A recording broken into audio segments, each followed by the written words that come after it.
ഇസ്രായേലിന്റെ കനത്ത വ്യോമാക്രമണത്തിനിടയിൽ ഹിസ്ബുള്ളയുടെ ഭാഗത്തു നിന്നും വലിയ രീതിയിലുള്ള ആക്രമണം ഇസ്രായേലും നേരിടുന്നുണ്ടെന്നുള്ളത് തന്നെയാണ് ഇപ്പോൾ വരുന്ന ഏറ്റവും പ്രധാനപ്പെട്ട വാർത്തകൾ. 100ഓളം റോക്കറ്റുകളാണ് ഇസ്രായേലിന് നേർക്ക് തൊടുത്ത് വിട്ടിരിക്കുന്നത്. ഇതിൽ 10 റോക്കറ്റുകൾ ഇസ്രായേലിന്റെ സ്ഫോടക വസ്തുക്കളും മറ്റും യുദ്ധസാമഗ്രികളും മറ്റും സൂക്ഷിക്കുന്ന ഗോഡൌണിന് നേർക്കായിരുന്നു. എന്നാൽ എല്ലാ ആക്രമണങ്ങളെയും തടയാൻ കഴിഞ്ഞതായി IDF പറയുന്നു.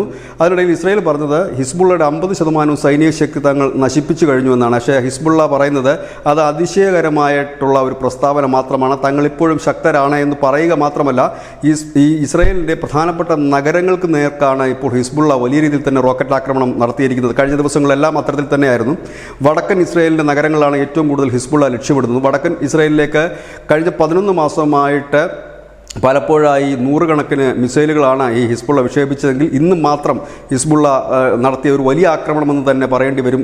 2-3 ദിവസത്തെ ആ ഒരു കണക്ക് നോക്കുമ്പോൾ ഏറ്റവും വലിയ ആക്രമണമാണ് ഇന്ന് നടന്നതെന്ന് പറയേണ്ടി വരും. 100 മിസൈലുകളാണ് ഇപ്പോൾ ഈ IDF കേന്ദ്രങ്ങൾക്കും ഒപ്പം തന്നെ വടക്കൻ ഇസ്രായേലിലെ നഗരങ്ങൾക്ക് നേരെ ഹിസ്ബുള്ള പ്രയോഗിച്ചിരിക്കുന്നത്. പക്ഷേ എല്ലാം തന്നെ തകർത്തതായി ഇസ്രായേലും അറിയിച്ചിരിക്കുന്നു. News desk Malayalam.